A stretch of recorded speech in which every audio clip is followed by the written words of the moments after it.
Welcome back to another episode of Two Average Husbands. I'm your host, Jake. I'm your host, Kyle. Welcome back, everybody. Jake, what are you drinking this week? This week I have the chocolate malt stout by Short Fuse Brewing. It's my Nice. weakest beer I think I've drank on this entire show at 5.5%. As you know, I haven't been recording the percentages, so I can't verify I that. think besides the seltzers, it's the lowest that I've had. And I'm not gonna lie, I've had quite the day. So this week you're not getting a glass out of me. I'm going straight out the can. It's too much extra effort today. Dude, I'm actually really excited about my first beer. The more that I look at it, the more excited I get. But I'm doing High Water Brewing's Campfire Stout, which is a stout with graham crackers, molasses, and other natural flavors. That sounds like heaven. That sounds like right up my alley. Yeah, dude. And it's 6.5%. So it's actually kind of light for a stout, but it's just sounds that worries me now after the one that we had that was like 6% and wasn't so hot. Yeah, we'll see. But while we're cracking these open and getting them, well, just get a cup poured because I'm way fancier than Jake. All right, even when I have a bad day, I still pour my drinks. I'm getting a cup. But anyway, while he's walking out to get his glass, that's the worst part is that the cups are in that liquor cabinet right there. So it took me all of 4 seconds to go get this cup. The big thing to hit on really quick before we get into our topics today is that we are still pressing to put out good stuff on social media as well. So continue to follow us at the number 2 AVG Husbands on Instagram as well. And I think Jake mentioned it in our last episode, or one of the two of us did, but we're also on iTunes now, thanks to some in-depth work by Jake to get us onto another platform. And he added the link tree as well. So you guys can access all of our platforms, whether it be streaming the podcast or social media via that one link tree, which is absolutely awesome. Yep. And whether you look at it, watch us on YouTube or check us out on Spotify or YouTube, I put the link tree in the links of all of those in the description. So all of our content can be found in one nice, easy spot here. Might even see us added to another, platform or two here or there. Maybe we look at, getting us on iHeartRadio or a couple of the other stuff that's out there. It's a couple extra steps for Jakey here, but nothing I can't handle. All right. So I think it's my turn to go first, if I remember. It is your turn to go first. It is, even if it's not, it is your turn to go first because we're saying so. All right, so I'll roll into this first with my first topic, unless you have any other admin stuff you want to clean up. I don't think so. I think I hit the social media and everything, so we should be good there. But my first topic that I want to talk about, and it's because we have both very different experiences in this as two average husbands, I want to talk about courthouse versus traditional weddings. And just kind of like wedding planning in general, and kind of some considerations that made the decision or had us make the decisions that we did make. Yeah. So I'm going to let you go first, you can tell your story, kind of tell what you guys did in general concepts or whatever, and kind of talk about your decision making and why you did what you did. For sure. So for Jess and I, from the start, Jess wanted to elope actually. And that actually led to a lot of fights between us, not because I'm like a traditionalist and wanted a wedding or anything, but for whatever reason, I just thought the term elope meant like get married by yourselves. So I figured that Jess and I could just like go to the courthouse and that'd be fine, but Jess wanted to like travel somewhere and get eloped. So there was a couple arguments here and there about that. But even if we did have a wedding, we wanted it to be small. So that's what we ended up doing. Obviously we got married during COVID. So things look a lot different than they would have otherwise, but even so, we weren't so the venues were limited to like 50 people. Like that was what we could have based on the COVID guidelines.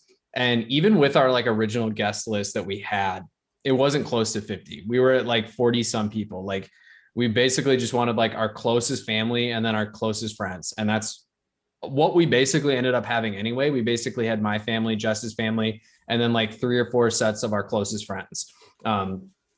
All precautions were taken. Everything was, handled safely, obviously. But for us, I mean, I'm not a big wedding guy. For me, and Jess is luckily the same way. Like I see what some people that I know personally have spent on weddings or are spending on like upcoming weddings. It makes me want to fucking vomit. I'm like we looked at venues, like we thought maybe we'll go somewhere nicer and we'll, not like a country club. We didn't want anything like that. We wanted something more unique, a little bit, more out there. But like we looked at a couple of these venues, and because of the date that we wanted to get married on, we specifically wanted to get married on September 18th, 2020. So that was the date that we got, or that's the date we got engaged on. What day did I get married on, Kyle? Dude, you can't ask me that question out loud. I can though. You can't. That's embarrassing, my friend. No, I'm playing. But we had a very specific date that we wanted to get married on. And we were not going to stray from that date, which was September 18th. And so because of that, our wedding was going to fall on a Friday. If you're not familiar, when you go to book a venue for a wedding, it is much more expensive to do it on Friday, Saturday, just because those are the most popular dates for it. So we looked at some of these venues and we were looking at like $7,000 to $10,000 just for the venue, and that was for like noon to midnight. Like it wasn't even really that like long of a time. So we immediately started looking at other places, as one does, and we rented a pavilion in a local like prairie for like $80 for the whole day. Oh yeah. Yeah, it's just like we were like, we're not going to spend that much money on the wedding. And then like when it came to like catering the wedding and all of that, we found a local Mexican restaurant and we just got everybody's specific order. We didn't do like, you have to choose from these 3 dishes, and if you don't like it, it sucks. We were just like, what do you want? Here's the menu. Tell us what you want. We're going to order. How big of a nightmare was that for you guys logistically and planning though? Like even with 40 people, that's a lot of food to order. Well, because the actual wedding ended up, the actual wedding ended up only being like 20 people. So it wasn't really that hard. And we just had everybody write down the order. My brother called the order in before the ceremony started. And then by the time the ceremony was done, it was ready to get picked up. He went and got it and just brought it back for everybody. Gotcha. So it was super basic.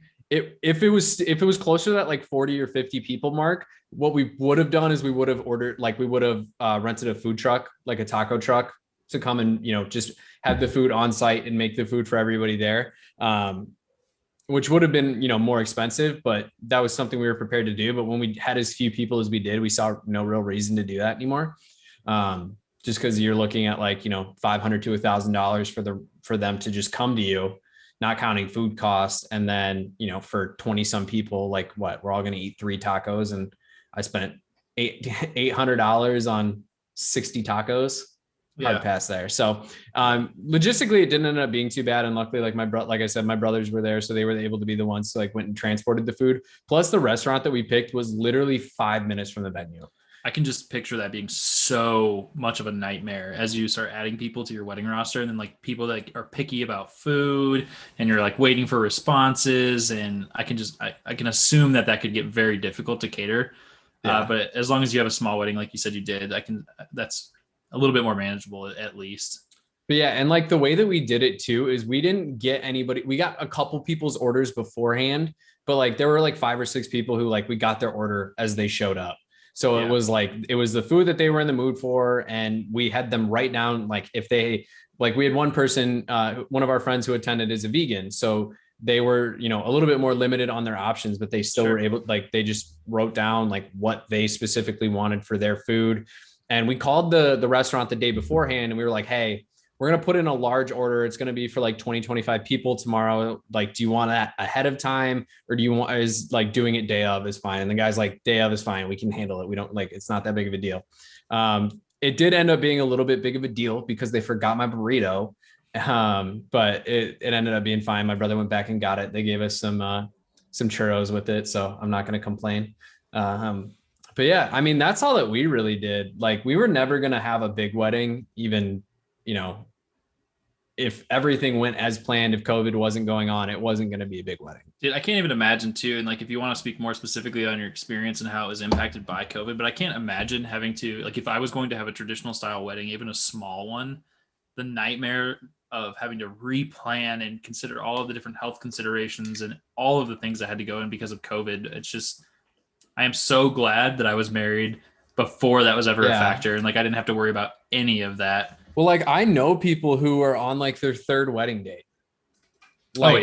They've had to move their wedding date multiple times because of COVID. They moved it once, assuming it'd be gone by, the fall, and then that wasn't the case, and then now they're planning it again for sometime this year, but that still may not even be the case, so they may have to move it again. And luckily for like my friends anyway, like the people close to me who have had to do that, the venues have been super understanding, and they're not taking new bookings, they're just rebooking the ones that they already have. Which is definitely making things a lot easier for them. But yeah, man, I already thought our wedding took too much planning, and it didn't. We barely didn't. Like, we barely really had to do anything. Like, the hardest part was like ordering what we were gonna do, which is what we're gonna do whenever we hold like our new wedding, which like we do want to have like a bigger wedding with more of our people. Like, we wanted you and Carly to be there, but obviously with the COVID stuff you couldn't get there. We wanted Dane there, but with everything, him and Bailey couldn't get there. So we ordered this canvas that looks like it's like a wood panel with like a cricketed, the Perry's, the wedding date on it. We were going to have everybody sign it, and that was going to be like our guest book. So like ordering that was literally the hardest part of our wedding planning. So, and it was great, and Jess did a lot of it, and I do have to thank her a ton for that, because I'm not good at planning. Like, quite frankly, it's just not my strong suit. As I alluded to when we talked about the podcast, and how it's like we mentioned doing the podcast like 2 months before we actually even really considered doing the podcast. So it's like, neither of us are phenomenal at that. I'm definitely not. Jess is a much better. Jess does all of our planning. Carly does too. When we were going to go on our honeymoon to Costa Rica, Jess had planned out every single day. And I was like, I don't know. Tell me what. Dude, I am literally the person that like packs my bag the morning of, shows up there, forgets my fucking cell phone charger and half my other shit and wherever the fuck I was traveling. And then I go back home and have to rebuy all that shit, because I am a terrible planner when it comes to anything really, especially related to travel. Yeah. So I'm surprisingly good when it comes to travel. Like, I pack early. But like, my definition of early is like 2 days before we leave. Dude, I'm so bad, and I could give specific examples, but I'm like so bad at planning for travel that like some of the things that like I have to have when I travel for work, on the first 3 trips I think that I had to travel for work, I forgot at least one thing that I absolutely had to have with me. And so I was like having Carly ship me shit. I was having to buy new stuff. I was like doing all sorts of ridiculous stuff the first few times I had to leave for work. And it was just, it was embarrassing how under prepared I was for any of those trips. I mean, we've all forgotten something on a trip. It was pretty bad. I forgot some pretty important shit. Well, all right. It was bad. You beat me for getting like toothpaste. Yeah, dude. Like, things that you can buy everywhere are fine, but some of the things that I forgot were like, you couldn't buy them. So I had to have them literally shipped to me like overnight. FedEx. You didn't have another option. Just absolutely absurd how unprepared I can be when it comes to traveling. I've done a little bit better more recently, but I'm still definitely a last minute planner when it comes to traveling. Yeah. But yeah, let's hear about your wedding experience, because I know yours was not extremely different from mine, because it's not like our weddings were on the polar opposite end of the spectrum, but I know yours was. Yeah, I would argue that mine was vastly different than yours, actually, for a couple different reasons. The one was that we decided, because of all sorts of different reasons that kind of went into it at the time, mostly including like work-related things, that we accelerated our timeline and decided to get married significantly earlier than we thought we might. And so because of that, we were like, well, we're going to do this. And honestly, work really made a lot of the circumstances of our marriage change from like my job. And so because of that, we ended up deciding to get the courthouse wedding. And we talked about it several times of like, hey, we'll do this. Well, I kind of was the one pushing for this. And I think Carly, and she can correct me if I'm wrong in the aftermath of this podcast, but I think she was okay with just doing the ceremony in the courthouse and not doing anything else. And I was kind of one of the people that was like, well, I'd really like to do some sort of a, not a ceremony, but why am I blanking on what it's called? A reception. I was like, we can do some sort of a reception with all of our friends and some family members after the fact, so that people can kind of be involved and we can have a fun time and just kind of like party a little bit for our wedding. But then after, like, the farther we've gotten away from that, the more we've been like, we don't really need to do that. And part of it is because we did the courthouse wedding, and I think I like lumped like total cost for our wedding was like $110 if you don't include. So we ended up we actually got married in Alabama, which is kind of hilarious. But we got married there, and so if you don't include the airfare to get her there, which was completely unrelated, she was going there anyway. It just happened to be most convenient for us to do it there because of work again. So we got married in Alabama in the courthouse. We made an appointment. I like left work. I didn't have a car with me at the time, so my buddy Andy, shout out to my buddy Andy, drove me to the courthouse and he was like, he had become like my work best friend, but we didn't even really know each other that long. So it was just kind of funny that he ended up like becoming my best man kind of at my wedding, because like my brother ended up, oh my God, that's definitely a part of the story that I have to tell. So I'll tell the story about my brother after this. But anyway, so Andy ends up being kind of like my best man, and he comes through, and like we ended up having my mom, her mom, my dad, and my stepmom, plus my buddy Andy. Those are the only people at our wedding besides us in the courthouse. And we could only have so many people anyway, not because of COVID, just because they limit the attendance. Right. Not that it mattered. I didn't have that many people in town, but we went into the courthouse. It cost me like $100, $110 to do the courthouse paperwork. And then we signed it and we were married, which was absolutely awesome. And Carly did spend a little bit of money because she had a nice, she didn't go like all out and buy like a $5,000 dress, but she bought a nice white dress for our wedding that she looked really good in. And she had, I can't remember if she bought earrings or if her mom let her borrow earrings, but either way, like there wasn't that much. My point is that there wasn't that much investment financially for us. And the more we talked about it after the fact, we were like, we don't see a situation where we are willing to pay a ton of money to have this reception after the fact, when we can use that money to travel or do any number of things. And it's kind of funny because we finally like all of this like planning for travel and like all of these different things kind of came to fruition a little bit at the end of 2019 before I had to leave for work again. And we're like, when I get back from my work trip, we are going to go and we're going to finally travel. We had plans to go to Disney World because I want to see the Star Wars stuff in Disney World. And we had plans to like start trying a tropical vacation and take time off work and all of these different things. And then we have all of these plans, and then COVID hits. And so COVID was an absolute nightmare for us when it finally came time for us to utilize some of that travel time that we had been saving up and the money that we had been saving for that. But we're finally, hopefully now going to start being able to plan that now a little bit more thoroughly now that we're fully vaccinated. But our goal was just to say, hey, like all of that money we saved by not having a more traditional wedding, we can use that on us. Like we can be a little selfish with that and not pay for like meals for other people or venues or whatever. We can just go travel, and like we can invest that money into an experience. Not that a wedding isn't an experience, but we can invest it in like an experience for the two of us rather than an experience for however many guests that you're thinking about having. But because I mentioned it, I want to bring up the conversation about my brother because it was so fucking funny. My brother, I don't even know if he had ever been on a plane. And so my brother is in Iowa, and I'm pretty sure he had never been on a plane before, now that I think about this.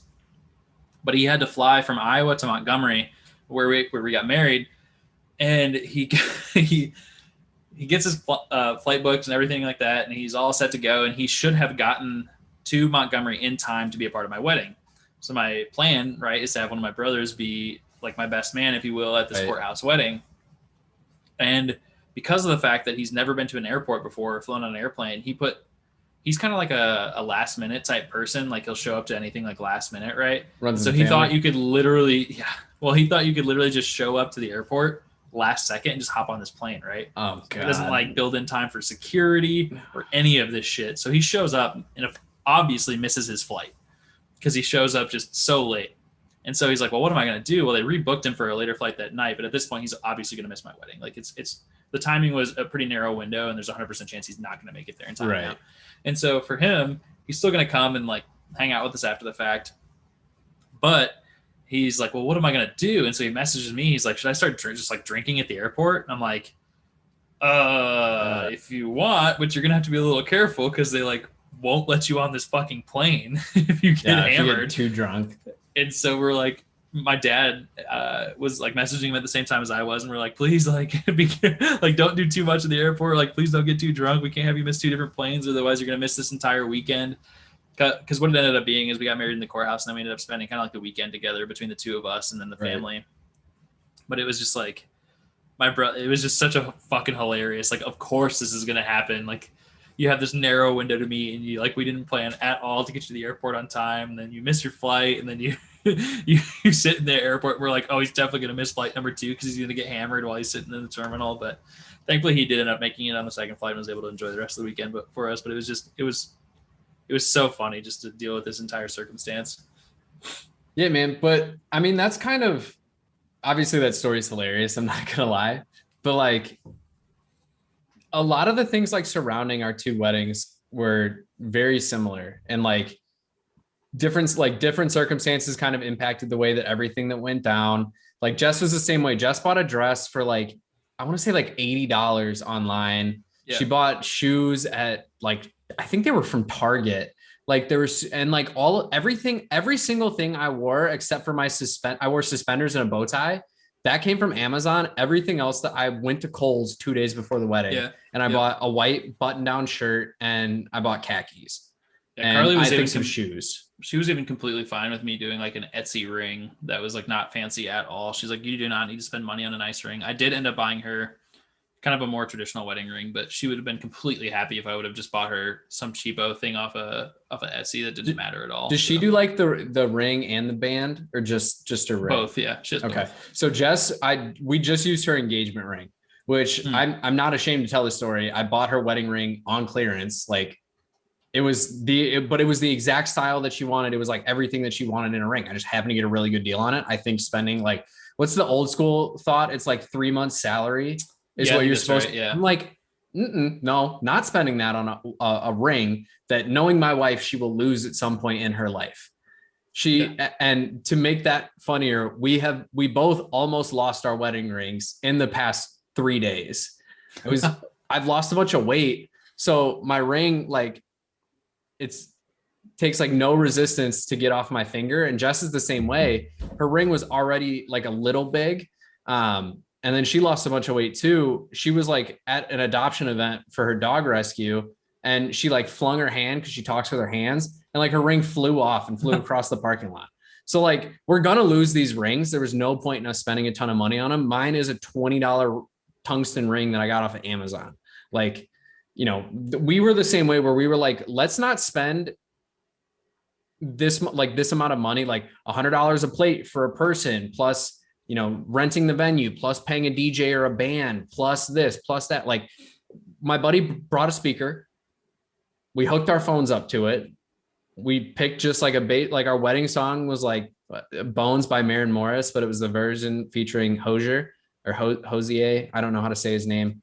Everybody yells at me. Apparently I say it wrong. But like, that was our wedding song. So like, that's what we walked down to the aisle to. And then like a different part of the song is like what we walked out of it too. So it was like, there's no point in paying all this extra money for us to still have the same experience of us being the two that matter. We're like, I was like, everybody that came to our wedding sat on park benches that like picked like those metal, like picnic table bench things. Like that's what the family, like every individual family had their own table. And like, that's what everybody sat on for the wedding. It's like, like that experience is not for everybody else. We're sharing it with the people that we want to share it with. But like, ultimately we were like, we just want it to be what we want it to be. And we're both very simplistic people, and that neither of us need a lot to be happy.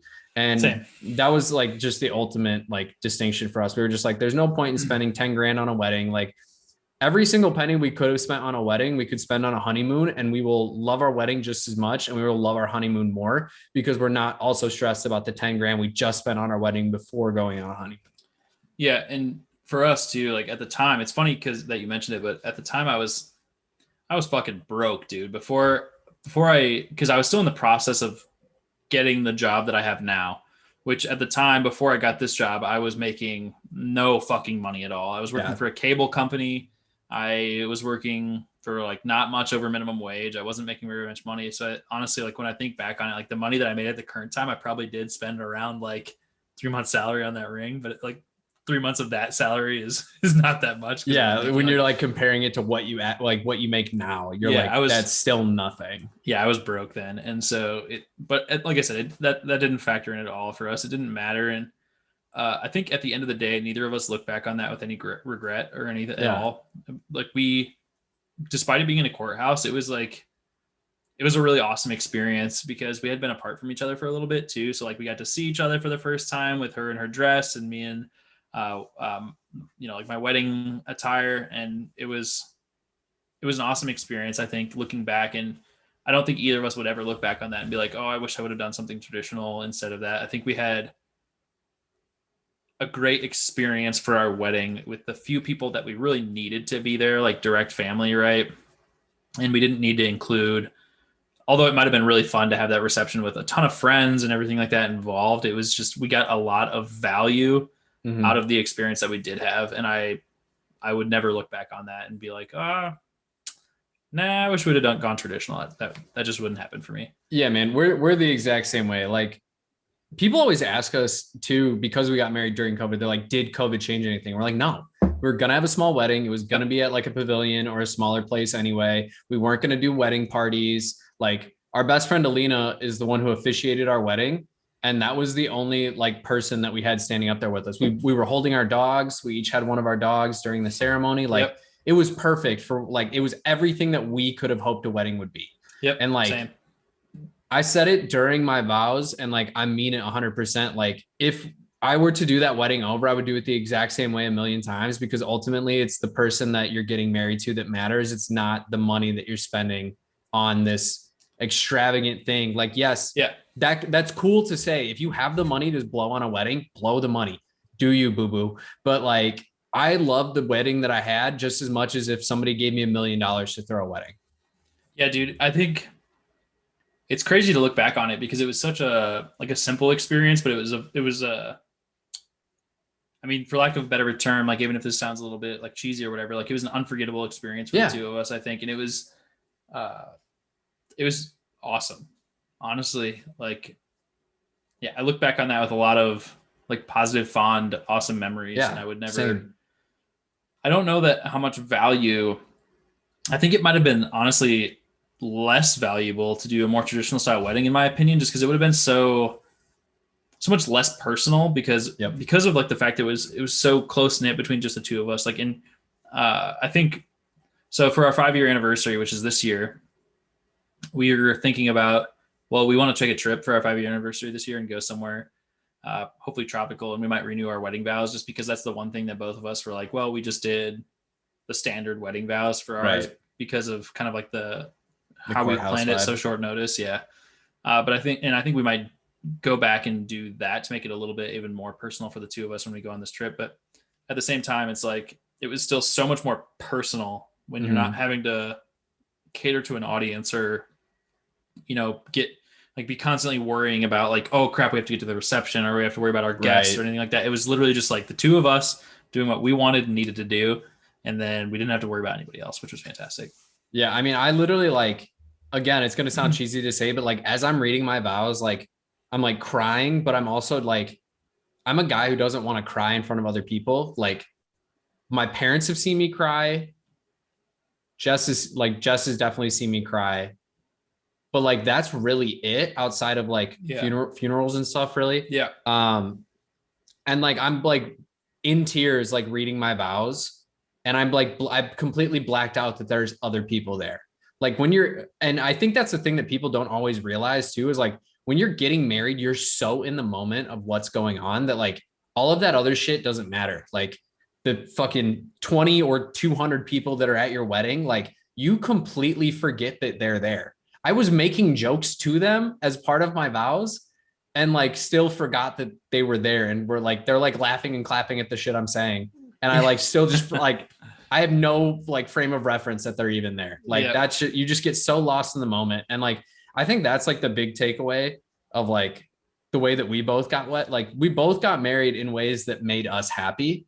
Yeah. And I think that's ultimately what people like. You don't need to be like, you've seen like the movies and stuff where like, my wedding's got to have this because this wedding had, like, no, your wedding is you and your significant other legally deciding the government gets to say that you are together forever. But, even when you take out that legal aspect, like you're doing it because you're in love with the person that you're getting married to. Yep. Yeah, 100% agree. I think I would just kind of like devil's advocate, because both of us were like, even though you didn't do the courthouse thing, you were on the small side of the thing. And like, I'm not criticizing or, like trying to change the way people want to do that big traditional wedding style experience. Like I have no problem with that. I think Oh yeah, me neither. It's great if you want to do that. It's just, in my opinion, especially growing up the way that I did and kind of like a lower income, I think I had a lot more value on the experience rather than trying to put a monetary value to the wedding experience. And I just didn't need all of those additional things that went into it. But I 100%, I don't have any problem or like issue with anybody that grows up and they're like, I want this big extravagant wedding. Like I want everything to be perfect. Like I get it. I really do. I don't have a problem with anybody doing that. It's just, it wasn't what fit our needs. And so for us, the courthouse was the way to go. My only regret from my wedding is we got cupcakes instead of donuts. So Jess, no, I'm kidding. It was great. Yeah. Oh man. I love being married, man. Yeah. It's great. Fucking great. It is. Give us our podcast name too. All right. Yeah. So that was a great first topic. Mine is definitely a lot less serious. I don't think that was even serious. I was trying to keep this one chill. It is not that serious, but like anytime you're talking about marriage and love, like it's going to be a little bit serious. Mine, definitely not that serious. I finished my first beer. It's like a 5.4. 5.4. Wow. It's a stout. Like that 5 range. So for me, like the 5 range is like, it is what it's supposed to be. Yeah. 6 range, you're like, this is getting better. 7 range, you're like, this is really good. 8 range is you're like, damn, I'm going to tell my friends about this. And 9 is like, I could drink this every day. That's that's kind of how my scale is. And like, that was a stout. That was a chocolate stout. It tasted like chocolate, but the thing for me is like, we're doing so many stouts that I keep trying to compare my experience with one versus the ones that I've done previously, which I think is helping me tilt these scales a little bit, because I can kind of get into the nitty gritty of like, hey, was this better than the last one I had in the last episode? Yes. For example, like with this campfire stout, it was definitely better than the Deschutes Black Butt Porter, which is the last one I tried. Because of that, I have to give this one a 7.0, because I don't think it's insanely good. I just definitely think it was better than that one, which means I don't want to like rank it poorly. Makes sense. It was good. I would buy this again. I don't think I would go out and like, if I was at a bar and they were serving this on tap, I would order it. I would not probably go buy a 6-pack of this. Makes sense. But okay. So my second beer in order, speaking of Deschutes, I'm going with their Obsidian Stout, and Deschutes is out of Oregon, but they're nationwide though. We can get them here. I just realized I can't actually see. So this is the beer, and it is ringing in at a whopping 6.4%. Do I even have a bottle of it? I have it's by WeldWorks Brewing, which is out of Greeley, Colorado. But this is the 7-layer Magic Bar Stout. Have you ever had a Magic Bar, Kyle? You might have and not even know exactly what it is. But it's like caramel, coconut, peanut, chocolate.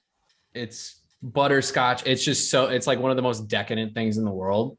So I have very high expectations for this beer. I'm fully prepared to be disappointed based on the way my day is going. I'm fully prepared to be disappointed by this beer. But this next topic, it's definitely not the most serious topic at all. And in fact, the best part about it is I'm the only one who gets to see it until I post it on Twitter after the fact. But Kyle, I had a cheat day for my diet the other day.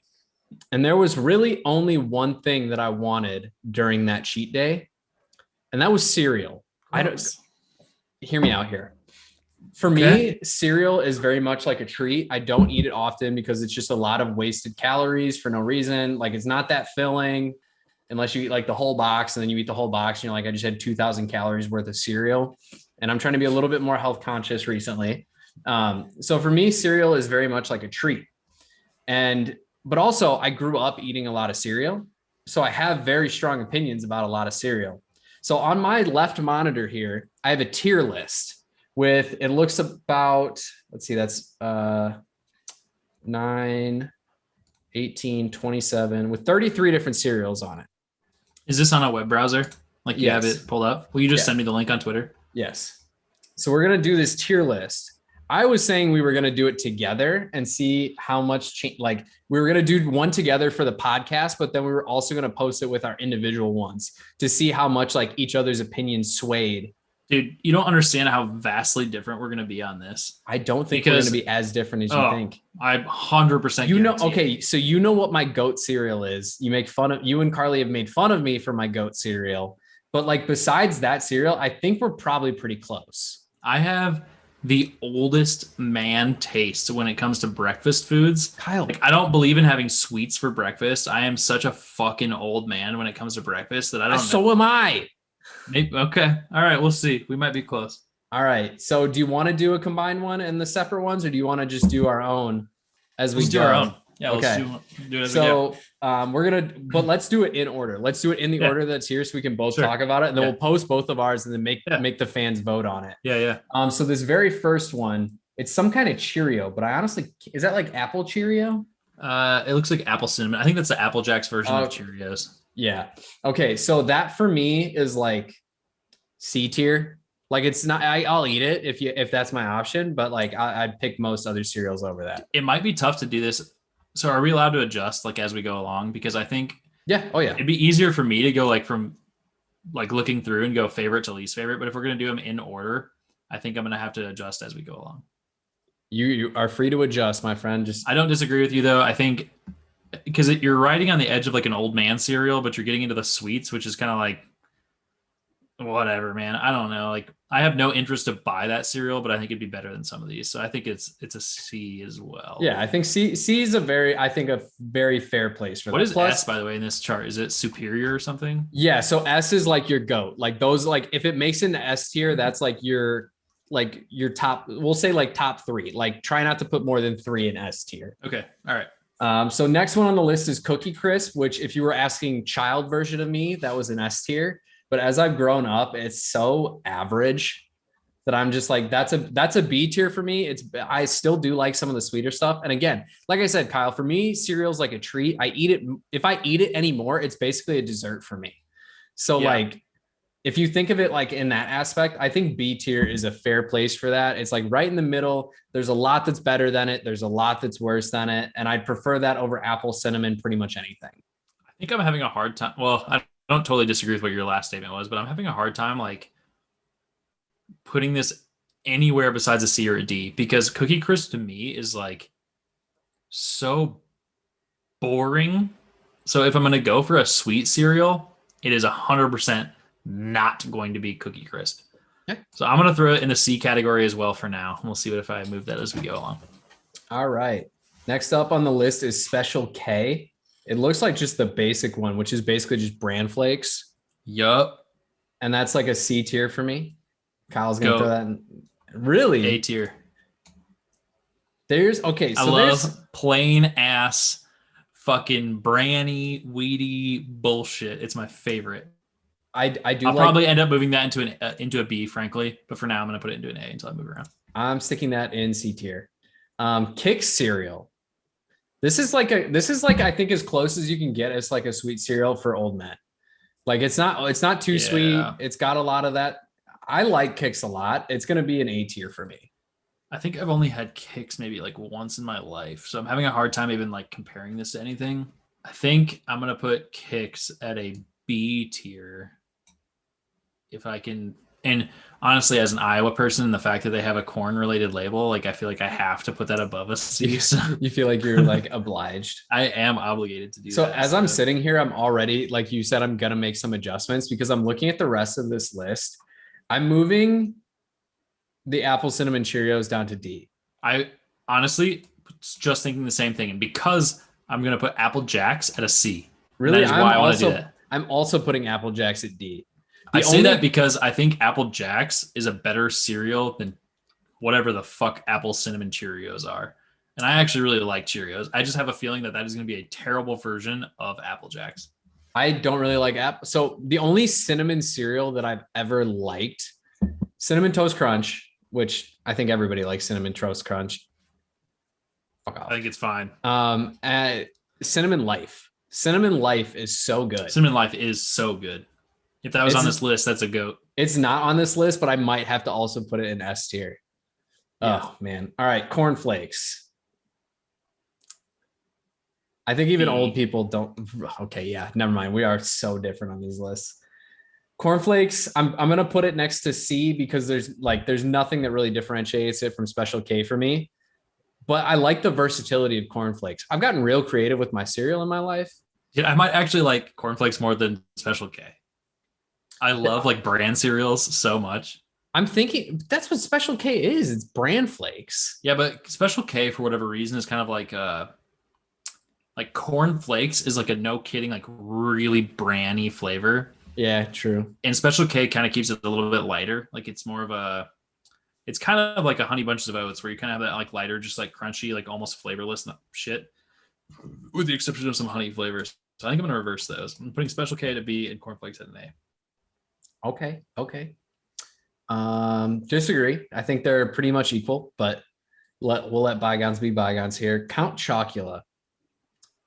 I'm going to be frank and say I don't think I've ever had this in my life. I think I might have once as a child. I'm going to put it in the D category.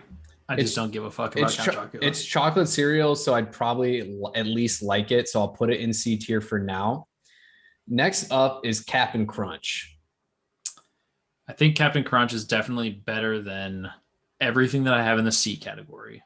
So I'm going to move Cap'n Crunch to a B, and I'm going to move Kix into a C. Cap'n Crunch is going up to an A for me, and Kix is going down to a B. Cap'n Crunch is so good. And there's another Cap'n Crunch on this list, even though, I'm just kidding. Crunch Berries is on the list too. This list is going to get weird real quick. Rice Chex is next. I fucking love Chex. A. Yeah. Pretty much any I love Chex cereal, so much. Pretty much any Chex cereal that I've had has been good. And dude, Chex Mix. True. Obviously, we can't put that in this category, but I love Chex. Next is peanut butter Captain Crunch. Yep. I'm a fucking slut for peanut butter. I fucking love me some peanut butter. That's an S tier cereal right there. Ooh, I don't agree with you, but I will say that it made me want to put Captain Crunch peanut butter at a B and move regular Captain Crunch to a C.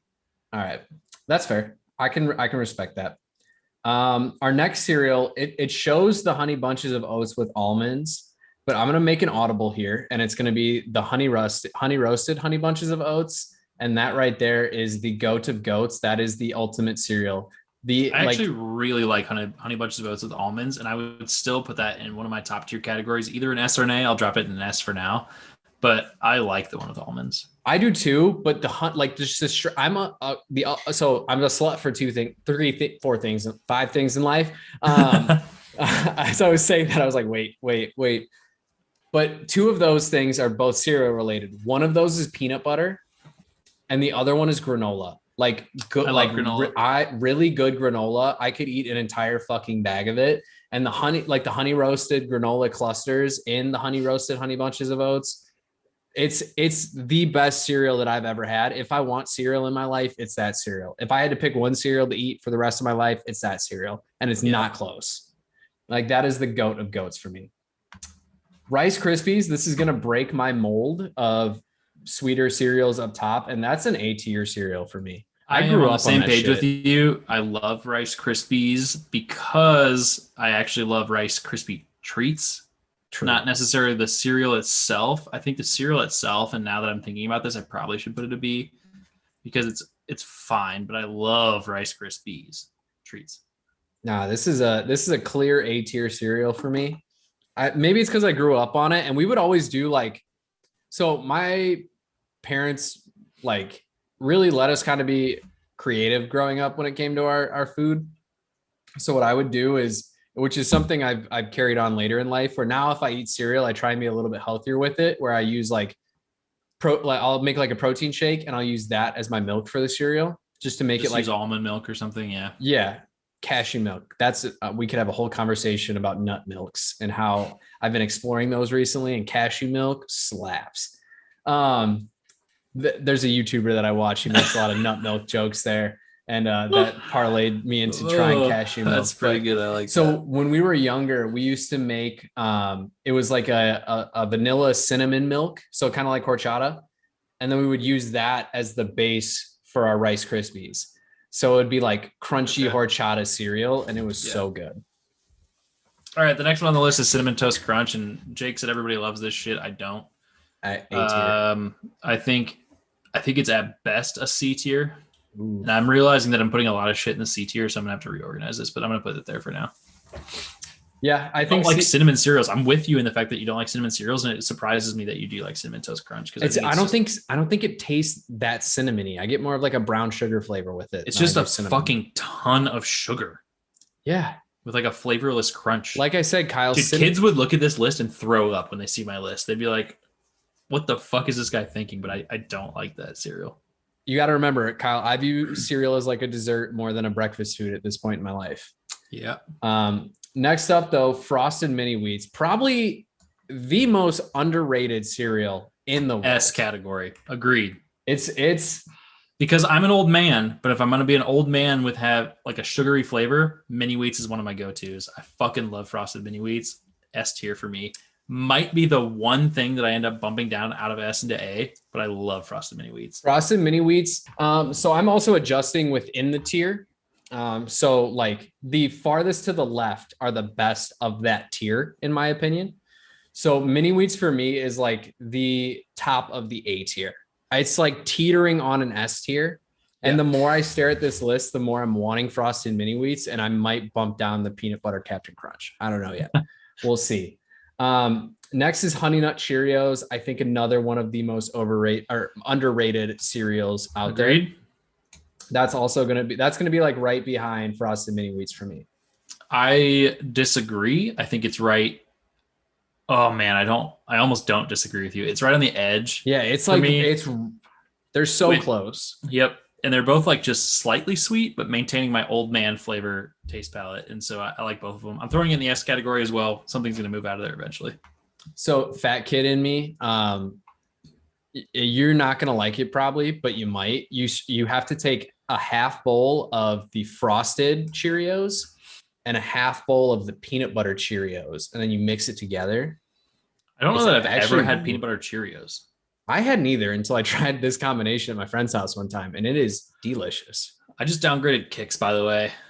My C category is getting too big, and I just have no connection with Kix, so it's now in the D category. That's fair. Next is Reese's Puffs. I think, and part of my acknowledgement here is that Reese's Puffs is one of those cereals that I do actually like in terms of a sugary cereal. So I'm going to bump that into the B category. Yeah, it's going into A for me, and it's bumping Rice Krispies down to B. Okay. Next is Rice Krispie Treats. I've never had this. I can't rate it. I'm putting it in the D category. Yeah, I'm doing the same, just out of pure never had it before. Plain ass Cheerios is next. I actually don't hate plain ass Cheerios, but I don't love them. I'm going to put it at the bottom of my C category. Yeah, it's going the exact same spot for me. It's fine, but I'd rather have like cornflakes. I'd rather have like just straight bran flakes than that. Yeah, agreed. Lucky Charms. This is going to be probably the most controversial opinion I have on this entire episode.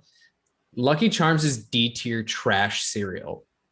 Really? I hate like those marshmallows. Get the fuck out of here. No, they're trash pieces of cardboard that they put sugar on. Yeah, I mean, I don't hate your opinion. I really don't. And I think you might have just convinced me and swayed me. And I think I'm going to throw them in the D class as well. I think it's just so common to have Lucky Charms that it's one of those. I don't even know if it's common. It's just like everywhere you go, you can get Lucky Charms, dude. I had Lucky Charms in multiple different countries now, and I can tell you that they are all over the fucking place. And so it's just like a commonplace cereal, but I agree with you. Next is Cocoa Krispies, which I think is if you're going to eat a chocolate cereal, I think it's the best chocolate cereal you can eat. That being said, it's going to go like middle of B tier for me. I'm not a huge chocolate guy in general. So it's like it's like in the middle. I'm the same as you. I'm not a huge chocolate person. Because I'm going to put that in a B category as well, though. I think I have to move regular Rice Krispies to the C category. I can't keep them in the same category because they're so vastly different. So I'm gonna bump Rice Krispies down. I have Cocoa Krispies ahead of Rice Krispies, but again, Same. it's one of those where like I could flip them one way or another. Fruit Loops, again, they don't really do it for me. It's going to be like bottom of my C tier. I think I have to go. Yeah, I'm gonna have to put them at least in the C tier here because I think Fruit Loops are significantly better than Lucky Charms, but I don't think that they're great. Yeah, it's just whatever. This might be the most fucking controversial opinion that I have, as I just talked about how much I love bran. You don't like Raisin Bran is the fucking worst. I love Raisin Bran. I hate raisins in cereal. It's just a fucking cold, chewy piece of shit in my cereal. And I don't even like dislike raisins. I just fucking hate Raisin Bran. I love Raisin Bran. Hate it. That's crazy. For me, that's like an A tier cereal for me. Oh my God. Yuck. It's like the bottom of my A. It's okay. I just moved Cinnamon Toast Crunch to the bottom. I'm moving Cinnamon Toast Crunch to B tier. As you said, we're getting deeper in this list and things need to change. But Raisin Bran's like bottom of my A tier for me. It's so good. But that was legitimately the cereal that I grew up on. It was my mom's favorite. So like by law, it was also my favorite. I like Raisin Bran Crunch more, which is not on this list, which has less raisins in it. But do you know what my favorite cereal was growing up that's not on this list? I bet you can guess. I'm trying to look at this list. It's not on this list at all. It would never be on this list. Is it Grape Nuts? Yes. Grape Nuts slap. Dude, my grandpa ate Grape Nuts all the time, and I fucking love Grape Nuts. So they were back when I was a kid. If I eat them now, I wouldn't have to do this, but to make them like more palatable as a kid, my parents, I feel like every kid in the Midwest had these. Did your parents have like a combo thing that was like cinnamon sugar and brown sugar that you would shake on toast? Yeah. So we would put that on the cereal. We would put that on the Grape Nuts to give them like a little bit of flavor. But Grape Nuts are good. People talk shit, but they're missing out. Yeah, dude. I fucking love Grape Nuts. All right, next is Golden Crisp. Again, I don't really think I've had this one in my life. I have, and I actually really like Golden Crisp. I'm going to put them in the B category, and because of that, I'm going to bump. Fuck. This is tough. I think I misranked Corn Flakes. I think I'm going to have to bump Corn Flakes down. I'm going to put Peanut Butter Crunch up. Mini Wheats just bumped Peanut Butter Crunch for me. I love Frosted Mini Wheats so fucking much. I agree.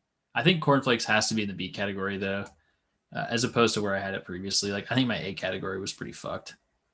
My categories are all pretty balanced. I have 5 in A, B, C, and D, and then I have a 6th in B, and then just 2 in S. I just don't have very many in the S and A category yet, and I've got a couple left in this list that are going to be there, so we'll see where I go from here. All right, Fruity Pebbles. You want me to ruin Fruity Pebbles for you? Sure. If you do like them, the flavor of every single Fruity Pebble, it's an artificial grape flavor. It's not the different flavors of grapes that you hear. It's artificial grape. I don't have any particular preference for Fruity Pebbles. I think it's definitely better than or worse than Cocoa Krispies. So I'd put it in the C category, I think. Fruity Pebbles is the top of my C category. I think that to me is like the best of like the mediocre cereals. Like after that one, you start to get into the really good stuff. But like that's like C is like mediocre for me. This list that we're using doesn't have an F tier, by the way. If it did had an F tier, that would Fruity Pebbles would probably be like a low B because I'd have some of these cereals in F. And I have a lot of. It's unfortunate because I have so many cereals actually in the C and D category just because I don't fucking like sugary cereal, but whatever. Be that way sometimes. Next is Cocoa Puffs. Another one of those cereals I think is wildly overrated. I think it's worse than Cocoa Krispies, but I don't think it deserves to be in the D category. I think it's fine. I'm going to go C, low C. I'm going to put it in C, but I'm going to bump regular Cheerios down to the top of D tier. Yeah, I have to agree with you there. Next up, Frosted Flakes, delicious. Okay. Top of my B tier. I'd put them at the bottom of my B tier. Top of my B tier. I'm pretty confident in that one too. Next up is Crunch Berries. I think Crunch Berries is worse than peanut butter Captain Crunch, obviously, But better than regular? So it's going to go in the B since I moved peanut butter to an A. So I have all 3 Captain Crunches in my A tier, but the order of that is Captain Crunch. The basic one is the worst, berries, and then I've got Honey Nut Cheerios in the middle, and then peanut butter. Okay. Next is Raisin Bran 2 scoops, which is the one with extra raisins, and that one to me is like a bottom of a C tier. It's too many. If there could be a fucking F tier, I would put it there. It's bottom of my D tier. Fuck the raisins. Yeah, I don't inherently. Oh, okay. Hold on. Add a row below. We can add an F tier. Where's that at? I'm at. So click on the little cog next to at the end of D tier, yeah. And there's add a row below, and I'm gonna make that one. Nope. Hold on. What color is your? Whatever you tell me what color to put. It's D for me, by the way, not F. Well, you can add one after the D. Well, that would make it E, right? No, you do an F. Like it's like grades in school. Oh, okay. I'm putting that as like this weird light purple color. Light purple. I think I see what you're saying. And I'm making my A tier a light blue because I like light blue. My B tier is going to be... it just changed my... That orange color. What's D? You have to... yeah, so that's what I was asking. Is like, what was your original D tier color? I'm going to do that green. That light green, the right of the 2 greens is going to be my D tier. Okay. So what's going down into F tier is Lucky Charms, purple. And then the 2 that I haven't had. I think we could also add another one and say like haven't had. Yes. Which I'm going to do. Add a row below. Haven't had. What color you make that? That one I'm going to gray. make, yeah. Light gray or dark gray? It doesn't fucking matter. We're going dark gray. Haven't had. I'm still going to put fucking Raisin Bran double scoop into F because I know I would hate it. I haven't okay, so now that this is here, Apple Jacks and those are going there. Raisin Bran, you're going down to F tier. That Raisin Bran's going down to F tier. Rice Chex, you're going D. Corn Flakes, you're going to D. Okay. I'm all right. That balances out a little bit better. All right. I'm happy with my changes. All right. Honeycombs. I think honeycombs are really good. Suck. But I think honeycombs sucks. I think they're good, but compared to like everything else I have on the list, they're gonna go like smack dab in the middle of C tier for me. I think it's at the closer to the top end of a D category, in my opinion. I think it's whatever. Next is Trix. That's like the epitome of like good. It's like the epitome of like an average cereal for me. Trix are Kix with a slight fucking fruity flavor. So I'm gonna put Trix at a D and Kix at an F. Trix is going to be the top of my D tier just because I think they're better than Cocoa Puffs. I'll have to reorganize within the individual tiers in a minute, but all right. This is probably my most controversial opinion. I think Pops is my S tier. I love Pops so much. Pops is an A tier cereal. I've loved Pops since I was a kid. It's not my S tier. So now that I'm looking at my S tier though, I feel comfortable putting... I'm going to put Honey Nut Cheerios up in S tier. I think I like it more than Peanut Butter Captain Crunch. Yeah, so in my S tier so far is Pops, Honey Nut Cheerios, Frosted Mini Wheats, and Honey Bunches of Oats. And because I have 4 up there, I think I'm going to bump Honey Bunches of Oats down. Damn shame. I'm going to go Honey Bunches of Oats, right, Rice Chex, and then Peanut Butter Captain Crunch. All right. That's fine. Cocoa Pebbles, no different than Cocoa Krispies to me. They go right next to each other. I don't even know where I put Cocoa Krispies. Okay, there they are. Yeah, I guess I put that as a B. I don't know if I necessarily agree with my own opinion there. But and then last is Honey Smacks, which I know I loved as a kid, but I probably haven't had them in 10 years. So they're going to go like, I think if I were to eat a cereal right now, I would probably eat those over Count Chocula. So that's going to go like at the end of C tier, like right above the end of C tier for me. I think Honey Smacks are better than Golden Crisp.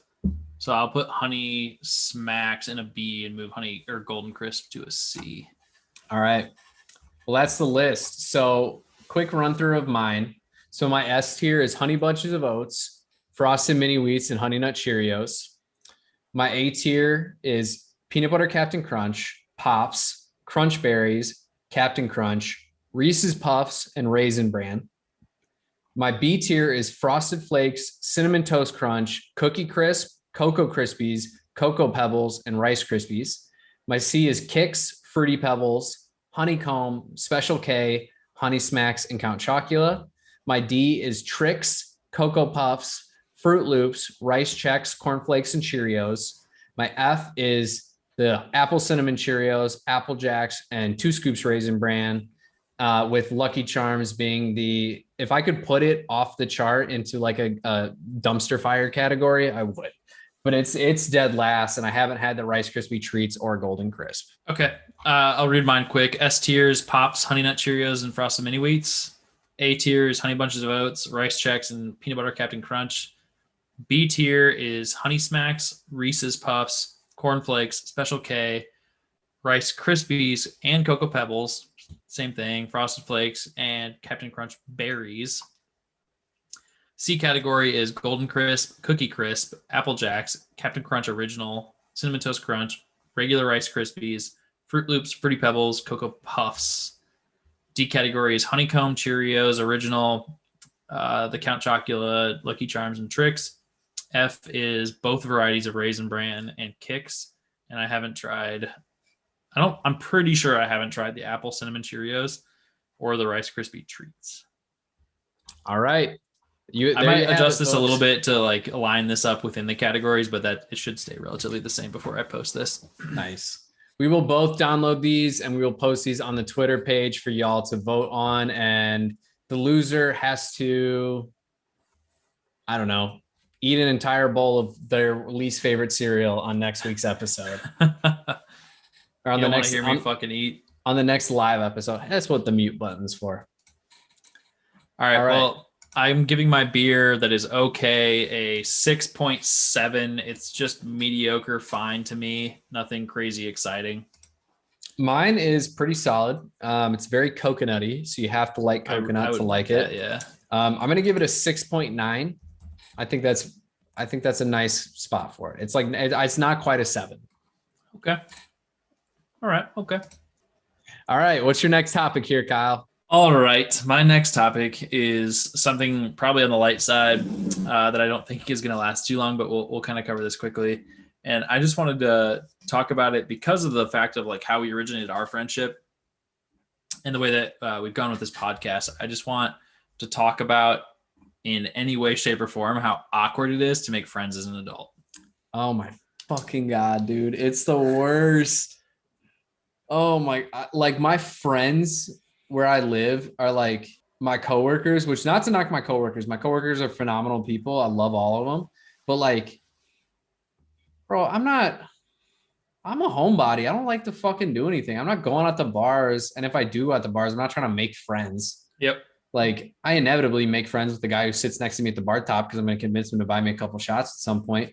But like, I don't go out to make friends. Like the closest I've come to making like random friends in the past like 4 years is like when I've played softball and like I just join random leagues as like a free agent and like they just assign you to a team and like I meet those guys and like we go out for drinks afterwards. But like it's just weird. Like we luckily had like the video game thing, which like I think is probably the way I'll make most of my friends until I'm like 35 and forced to do other shit with my life. But like I just don't like, I'm also not a guy who needs a lot of friends.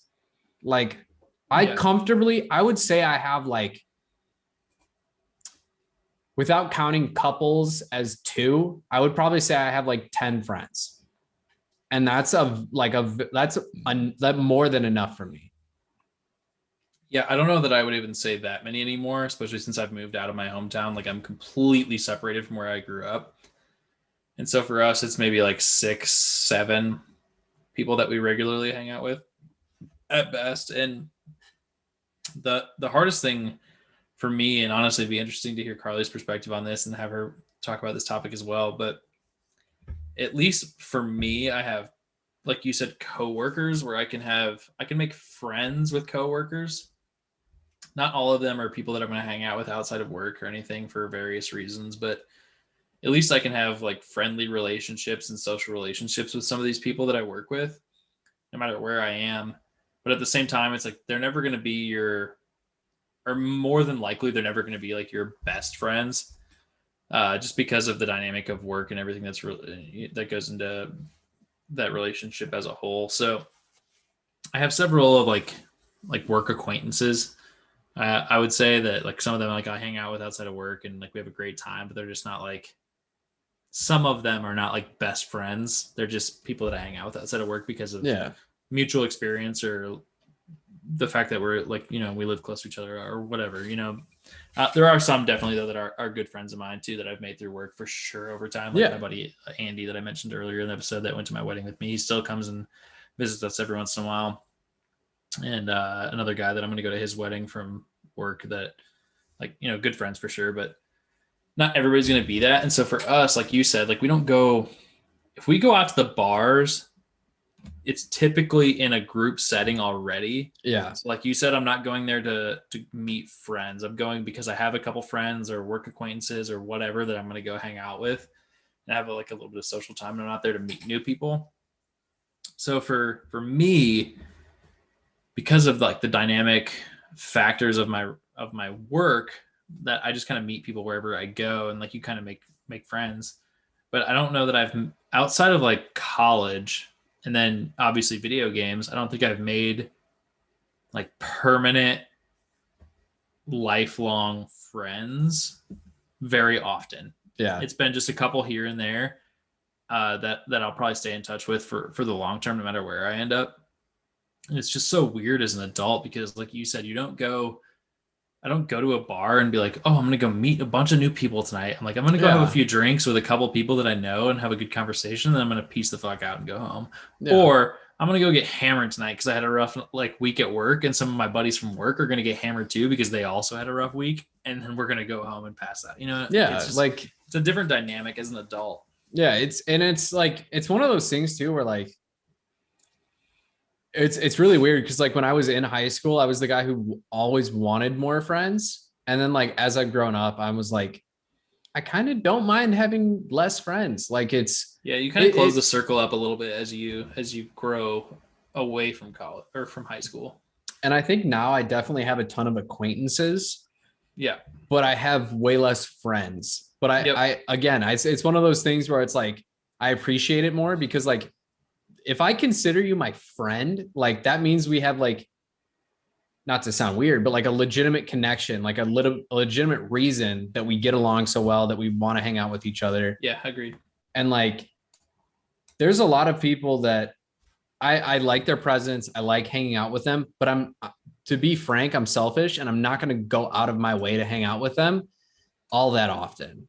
The big thing is like, when it comes to like making friends as an adult, right? You end up doing a lot of, if you're the person pushing for the relationship, you end up doing a lot of that work on your own, carrying the burden of like, hey, I'm going to make these plans and I'm going to ensure these plans happen. And you end up putting in so much more effort as an adult to make things happen, especially since you're not like going to school together or like geographically located necessarily right next to each other. Like for me, some of the best friends that I've made in this town like 30 minutes away. And so for us, it's like you have to dedicate time and moving around and meeting somewhere or whatever, like there's a lot that goes into it to maintain friendships with people outside of like, hey, I'll see you at school tomorrow. You know what I mean? Yeah. So like it definitely changes as you get out of that high school college mentality, and it makes you second guess like how much effort you're going to put into those relationships, which is why I think your circle grows so much smaller, because you're like, well,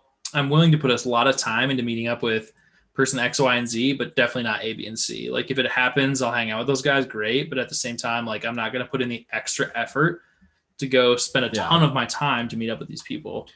Well, I think that's the big thing is like, once you start to get more like spread, like geographically just spread out from your friends, like that really like is when your true friendships show. Like I have friends that I don't see that often, but we Snapchat every day. We still talk, pretty frequently. And even though he lives like I think from where I live now, he's probably like an hour and a half away from me. Like I don't see him as often as I should. A lot of that has been due to COVID stuff too, especially recently. Yeah. But like I would still consider him a friend. And like I would go out of my way to see him. But there's so many of my friends that live 35 minutes away from me. And I'm just not, if I see them when I see other friends of mine, I'm like, oh, hey, how's it going? And we catch up and we have a great time. But like, and then there's friends like you and Dane, where like you guys literally live on almost the opposite side of the country from me. And I will make time to go on week-long trips to see you guys. Like That's the interesting thing is like from a video game perspective, right? Like the reason that it's made it so easy for us to make, I think, long-term friendships over video games is because it's so convenient for us. Yep. Where you don't have to add in all that extra time consideration of like meeting up with other people. Like we literally just like we're one fucking click away from hanging out, like whether that be, you know, which is typically a virtual hangout, but it's like we can communicate very quickly over the internet. Yeah, we hop in Discord. Video games or Discord or whatever, or like this podcast, right? Where we can spend this time where we're like hanging out and bullshitting very easily, which allows you to quickly, and even if it doesn't happen quickly, it just is an easier opportunity for you to build those relationships over time with minimal effort. Like it doesn't take much for me to hop into Discord and bullshit, right? Like, so it's an easy process for us as adults to just use technology to our advantage in order to kind of facilitate some of those friendships, which and then turns into us coming to visit you coming to visit us, Dane coming to visit us going to eventually probably visit Dane. But it's like all of these, it makes those experiences much more worth it when we've been able to like kind of like slow crawl the building blocks of like a friendship over 3 years in this convenience factor of using the internet. And so it's just, I think it's interesting how much easier it can be to make long-standing relationships via video games or the internet or what have you, as opposed to like those in-person relationships where like a lot of my coworkers have kids, right? And so like it's difficult for them to carve out the time to hang out, and like there's a lot more planning that goes into it and like all this other shit that goes into that, as opposed to me hanging out with like my two best video game friends where I'm just like, yo bro, you want to play? It's like, yep, I do, sweet, see you in fucking 30 seconds, you know what I mean? So there's definitely a convenience factor that contributes to that. And I think like for most people, I don't know about you, but like Dane definitely got it when he was going to visit you for the first time. Like even kind of Carly was like, they're coming here for a whole week. I hope they're as cool in person as they are online. But I think I think video games has, for us anyway, we know who each other are. Like we've spent so much time together. I've spent more time playing video games with you over the past 2 years than I have in person with any single one of my friends. 100%, especially because of COVID. Yeah, especially because of like, but even if COVID wasn't a thing, like I still feel like that's how the numbers like would work out for me. Like just I don't love going out. I don't like going and drive, like, especially where I live, all of my friends live 40 minutes to an hour away from me. So to do anything, I have to commit 2 hours just to driving. So that means even if we go to the bars or anything like that, I can have like 2 or 3 drinks tops. And then I'm like, I need to stop at McDonald's on the way home and, you know. Depending on the circumstances of like just the general climate, when you come here to visit us, by the way, you may or may not see this. Like my guess is that we're not going to go out at all just because of COVID. But if some miracle happened and we were able to go out, you'd see the same thing here. Like we hate driving downtown. Parking's a fucking nightmare. You have to pay for Ubers. Like, oh, it's just so much shit goes into going. We're on the same page here. We're on the exact same page here. I can sit in my fucking backyard and have great beers and like a good conversation, and I've got a fucking. Our backyard's awesome. Like we could have a better time in our backyard than we could in. We're gonna combine your topic into my topic because my topic was very similar to what you just said there. Yeah, awesome. I'm about it. A big reason why I hate going out too is the prices of alcohol at bars and restaurants is fucking absurd. Yes. It's insane. Jess went to this winery the other day just with one of her coworkers, and everybody's all vaccinated. It's socially distanced. And they got this, like they were going to this winery. It like advertises itself as like, I don't know if it advertises itself as a winery, but it's like a wine place. So you're thinking like, oh, I'm gonna have nice wines. It's the same fucking wines that we go to Benny's and we buy for $9 a bottle. Yeah, and it's dude. $8 a glass at the restaurant. That's another reason why I hate going out is like you're saying, I'd rather sit in your backyard with my fucking feet in the pool Yep. and just slugging really nice, really great tasting beers. Yeah. As opposed to liquors going or whatever. Yeah. Yeah, as opposed to going to a restaurant and paying fucking $8 for a Miller Lite. Yeah, I did some quick maths really quick for myself here based on your topic here. And the funny thing is so I just Googled like how many shots are in a 750 milliliter bottle of alcohol. And then you pull up a quick little calculator there and it says 17, right? So if you take 17, and I think prices are going up would be my guess. I haven't been out in a while, but I think when I was in college, like you probably pay like $3.25 to $3.50 for a shot or like a mixed drink, right? So you're not really paying for the filler, you're paying for the alcohol. But if you take 17 just times 4, right? You have $68 that they're getting for a bottle of like bottom shelf bullshit liquor. And that's to me, that price that you pulled up is generous. Because if we go out anywhere around us, a shot of like shitty gold tequila is like $8. Yeah, like, it's not nearly as bad here, but it's I'm sure it's well inflated over this. I just threw out a guess. But yeah, right? And so but even that, like you're saying, it's $68. Say you're doing like Tito's vodka, which I think it's my favorite vodka. It's if I'm going to drink a vodka, I'm going to drink Tito's. A bottle of Tito's is like a lot of the times we can get it for like $18, $19. 22 is like I wanted to know for us. And yeah, it's $18.97 is the average price. I just looked it up. So I'm paying 3 times the markup in theory, and I'm not drinking a whole bottle at home, I'm not drinking a whole bottle at the bar, but like you're actually close to a 4 times markup. Yeah. On fucking alcohol. You're like so it's like 3.5 times markup for nothing. Like because you made the drink for me, like I'll sit at my house, I'll pour my own shots, I'll pour my own fucking chasers, I'll muddle everything myself if I want to get fancy. Like it's not. I hate going out to shit on the bar and restaurant industry though, because I do understand that they have overhead. Yes, I get that. I totally get that. But so I'm not the guy who's going to pay that. Yep. So typically, like, right, they're using their alcohol prices to pay for employees, DJs, and whatever. Like, I get it that there's overhead. So I'm not like shitting on the bar industry for marking up their prices. You have to do what you have to do. And I think, frankly, it's going to get worse after COVID. After these guys, a lot of them have been closed. So I think we're going to see an increase in prices there, and I don't blame them for that process. No, not at all. As an adult now, I don't care about the bar experience anymore. Yeah, same. I think if I'm going to a bar now, it's every once in a while, maybe once a month on a weekend to hang out with some friends. In non-COVID times, I haven't been to a bar since 2019. But I think if you're going to go to a bar, it's going to be for some sort of an atmosphere with your friends, and or like you're going to watch a sports game or like karaoke I go for or something like that. Yeah, we go for like celebrations and stuff. Yeah. And then we go for like you're saying, like there's days where I just want to go sit at a sports bar and I just want to sit there and just watch games all day. But I'm like that's like the whole experience is like when I'm doing that, I'm going with 5 or 6 other dudes. We're sitting there, we're eating the whole day. So it's like I'm just going in there planning to spend $100 and I'm treating it like I'm going to a game. Yeah. Whereas but especially like for us, like especially like beers, like on this podcast, like we'll spend a little bit extra on these beers, but also I know full well if I was going to buy this beer at a restaurant, this was like a $7 beer. If I bought that same shit at a restaurant, it's going to be $21. Yep.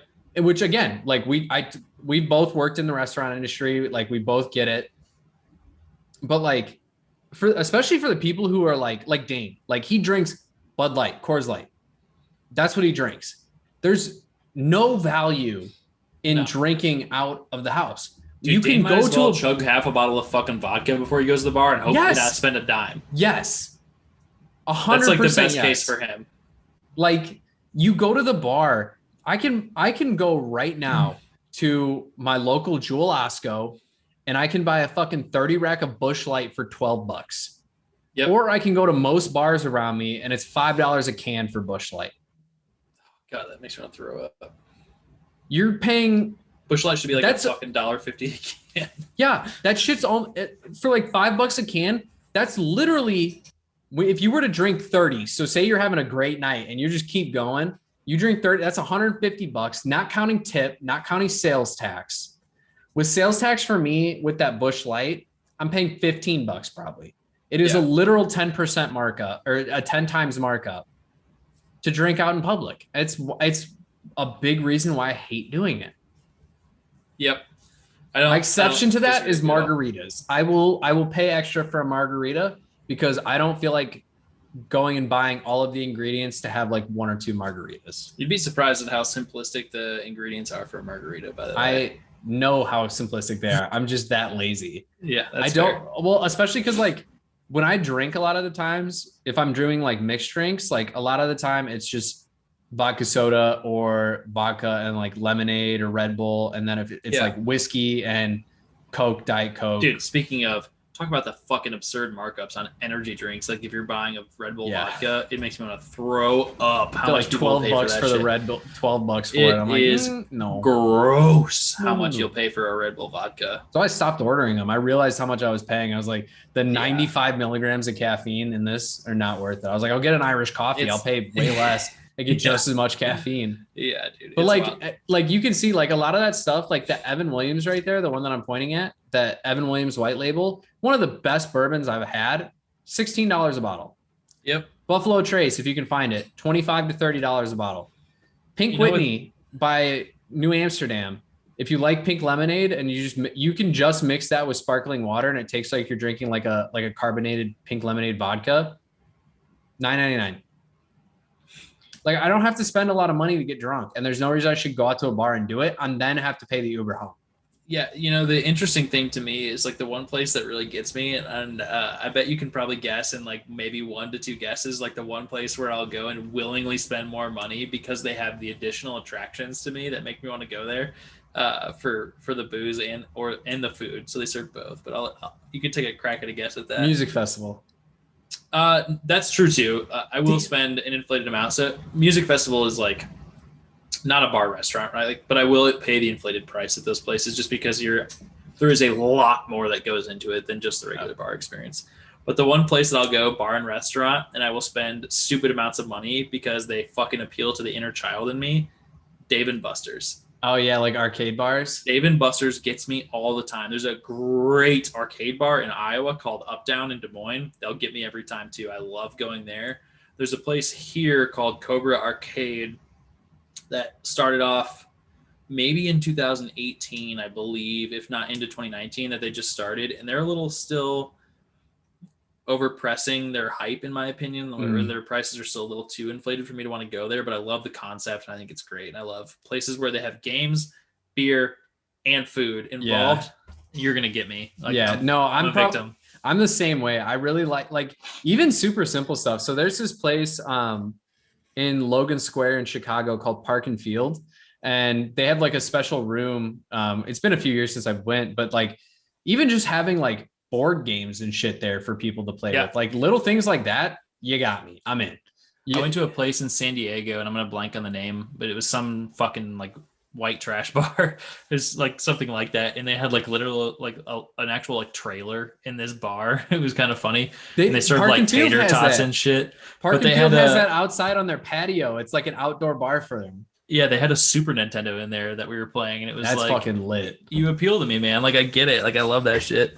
So yeah, that bar was just fun in general. I would definitely go back there. But we went to a place in Nashville that was like it. I want to say the place is called Rebar, but it's the same thing. It's so inside. It's like an arcade with every game you can think of. If you can think of it as like a box arcade game, they have it. But also outside, they had cornhole. They had. Yep. We call it testicle toss. Most people call it like ladder golf. It's like so it's like normally made out of PVC pipes, but they had it made out of metal pipes. So I know what you're talking about. It's up here, and then it's 3 bars, and then it's 1, 2, or 3 points. I don't know if I've ever called that anything. Yeah, I don't know why. But testicle toss is pretty funny. Yeah, it was called testicle toss for us when we grew up. But they had that. They had a bunch of like different games outside too. So it was like you got a little bit of everything, and they allowed you to bring in outside food. And there was hot dog carts, like on the whole street when you're on your way in. So you like drunkenly get like 3 hot dogs for $1 a piece, and then you walk in this bar. Oh my! Like you can't beat that. Like I just that. looked it up, by the way, and the place in San Diego is called Trailer Park After Dark, which was fantastic, and That's we amazing. definitely enjoyed that experience. But it's funny because they have the price listed on here, and the price range is an average of $11 to $30, and I think they only serve apps, so you're paying a premium to go to a place like this. But Yeah. we had a lot of fun there. It was super interesting. Like the first picture that pulls up on Google is this fucking camper trailer thing that's in their bar. So it's like it was a super unique atmosphere, and we really enjoyed going there. But at the same time, it's like, meh, it's a one in a every once in a while type of thing. Yeah, so I pulled up Rebar and they have multiple locations, but like at this one location, they've got 8 dartboards. They've got multiple pool tables, which are only $1 a game. They have a Jello shot Jenga that it's $20 to play, and they put a random of the Jenga things. They put Jello shots in. So as you're playing, like you may pull one out and you have to take a Jello, like little shit like that. Yeah. Like you incorporate fun into drinking, and I'm so much more into it. I'll pay extra for it. But like, yeah. If I'm just going to like the local bar, like especially around us, so like Naperville is like one of the fancier towns near us, and going out there, like I have to be prepared to spend $100 to go out there, and I don't like spending my money like that. I've gone out in your area just because of where my dad lives, and it's been like you're not paying for much of an experience where my dad lives. Let me tell you, yeah, you're going because you want to be at a bar. You're not gaining much additional like atmosphere. Anything else, it's kind of like a bunch of fucking hole in the walls where you're just like, all right, I'm at a bar, you know. Yeah. So you're not much fucking O'Charlie's in Joliet, or you're at fucking Stella's. Oh, Stella's. Oh, what a place. The only place like in that area that I kind of like is Embers, but that's just because they make really good burgers. Yeah. They had some restaurant pop up the last time I was out there to see you guys and my to go to that festival. We went to some burger place out there that was okay, but it's not that. There's nothing in that area specifically around my dad's place that interests me. It's all kind of just like, it's all everything that you can get pretty much anywhere else. Yep. Which sometimes worse. It is what it is. It's a place, but again, like that was the thing that like I just really wanted to talk about with somebody else, because it's normally just me and Jess always bitching about how expensive stuff is. Yeah. Like we went to this place in like a couple towns over from us. It's called like Next Whiskey Bar or New Whiskey Bar or something. And it was like, I'm looking at their whiskey menu and I'm like, holy fuck. I'm like, I have a bottle of that at home for the same price as the 1 2-ounce pour is. Yeah, it's absurd, man. And I think the older you get, and especially as you become, you get married or don't get married, but you just have more adult friends and you guys are doing more. It's weird how you go through this like life cycle where you're too young to go to the bars, so you have house parties. Then you're old enough to go to the bars, or you have a fake ID, so you go to the bars. And then you age out of the bars and you want to go back to the house party, like just, or not even a house party, but just kind of. I would rather drink at a house and play drinking games than go out any day of the week. Yeah, same. Agreed. Like you, Jess, Carly, and I could sit at your house, play fucking random card games, and just get drunk off of a case of beer. And I will have infinitely more fun doing that than exploring, the downtown where you live. Yeah, I think the only caveat I'd put there is like everything's fun once, right? So like going and exploring downtown in a new city is typically worth it one time. Yeah, for sure. I think on average you're going to benefit more and have more fun doing that at home thing. Yeah, but like I think that's a really great way to kind of wrap up the conversation too, is the point that like everything's fun once. Like, don't get me wrong. One time I went to a restaurant, I spent $20 on a drink and I was like, that was worth it. Yep. And when I went to Nashville for like 3 days. That short little burst of it was great. Going to downtown Nashville. But I said from that trip, I was like, I could not live here. I cannot deal with Broadway every single day of my fucking life. I can't do it. It's too much.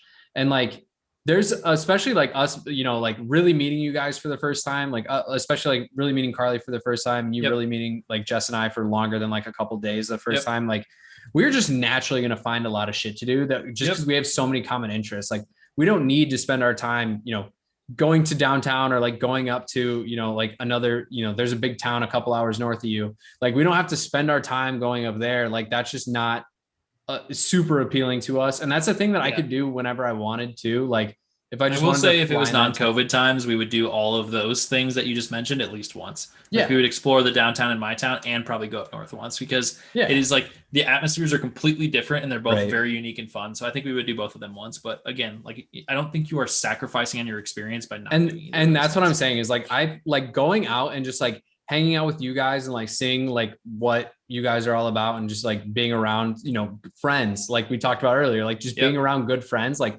that's enough for me that I don't feel like I'm wasting my time to fly across the country and spend a week with you guys. Like it's just it's not gonna be a good time. I don't need all of that extra bullshit that goes on with it to be. We have tons of things that are very COVID friendly to still do. We have a very long list in this Sure do. iPhones though. Yeah, sure do. Oh, man. All right, man. Well, that was a great topic. I think we both did a good job of kind of like combining those last two to make this fit to kind of end the last minute here since we spent so much time on our first topics. But yeah, great topics, man. This has been another exciting episode of Two Average Husbands. Please continue to, like I said, I'm going to keep throwing this out at every single episode. Like shout out in the social media spaces and on YouTube comments or whatever. Give us topics, give us things you want to hear, give us some input into the things that are going to make this a better experience for the listener as well. And then also continue, because I just said that, to follow us on the at two ABG Husbands on Twitter and Instagram, as well as Two Average Husbands on YouTube. And now we are on Spotify and iTunes as well. So please continue to follow us and support us. And thanks for everything that everybody has done in terms of support and everything so far. It's been great. Yeah, Kyle kind of said it perfectly there. Just, you know, any of the extra support that we get always helps. You know, any of those likes, those retweets, those shares, those favorites, you know, just giving us a like on YouTube, leaving a comment, like all of that little stuff helps us grow. You know, we've been growing, I think, at a pretty decent rate for two random shitheads who just have a couple beers and talk for, you know, an hour and a half. You know, at all those times, like we text each other, we're like, hey, we got a new subscriber, we got some new views here, like, and all of that little shit's so cool to us. So just any of that extra support that you guys give, it means the world to both of us. And I know that we both really appreciate it. Putting together a podcast is a lot more work than I think either of us realized when we started here.